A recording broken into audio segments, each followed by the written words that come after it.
নিৰ্বাচনৰ পূৰ্বে উজনিত আগ্নেয়গিৰিৰ দৰে বিস্ফোৰিত হ'ব ৰাইজৰ ক্ষোভ। উফৰিব বিজেপিৰ সৰ্বশক্তিমানসকল। আহোম জনগোষ্ঠীয় নেতাৰ সকিয়নি।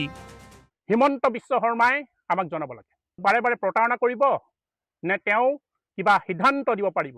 তেওঁৱে নিজকে কয় যে মই সৰ্বশক্তিমান। এই সৰ্বশক্তিমান জনে কিয় আজি এই আহোম জনগোষ্ঠীক জনজাতিকৰণ দিব পৰা নাই? যিদিনা মুখ্যমন্ত্ৰী হৈছিল তেওঁ প্ৰথমেই কৈছিল যে মোৰ কাৰ্যকালতেই তেওঁ আহোম জনগোষ্ঠীৰ জনজাতিকৰণৰ সমস্যাটো সমাধান কৰিব, কিন্তু আজি কবিতা তেওঁ কৰিব নোৱাৰিলে।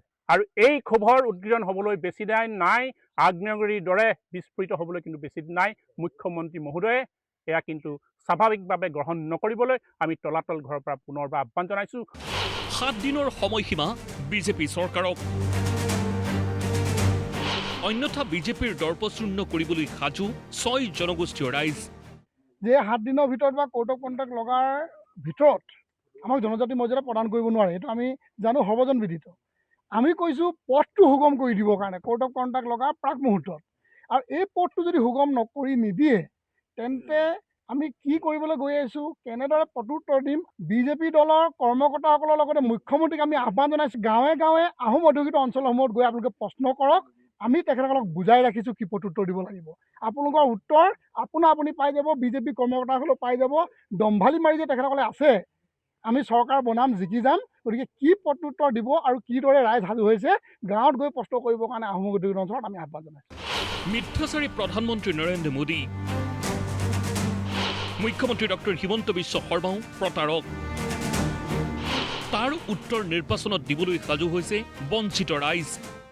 মিথ্যাচাৰী প্ৰধানমন্ত্ৰী, কাৰণ 2014 চনৰ লোকসভা নিৰ্বাচনৰ প্ৰাক মুহূৰ্তত তেখেতে আমাক জনজাতিৰ মৰ্যাদা প্ৰদান কৰিম বুলি কৈছিলে।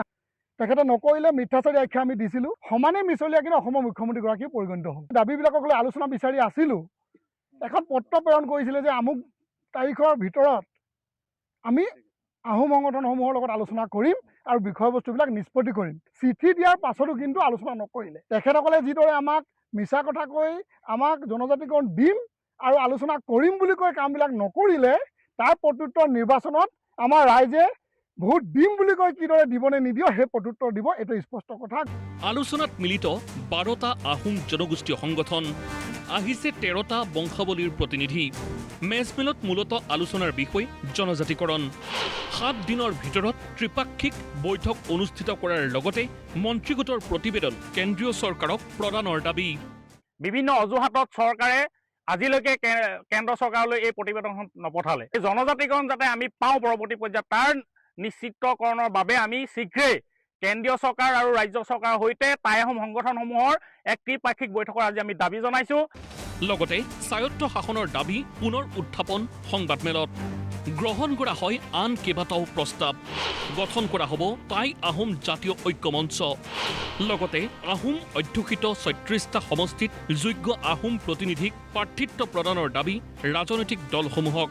উজনি অসমৰ আহোম অধ্যুষিত অঞ্চলৰ 36টা বিধানসভা সমষ্টিত প্ৰত্যেকটো প্ৰতিষ্ঠিত ৰাজনৈতিক দলক আহোমৰ যোগ্য প্ৰাৰ্থীক প্ৰাৰ্থিত্ব প্ৰদান কৰিবলৈ আজি সভাই দাবী উত্থাপন কৰে।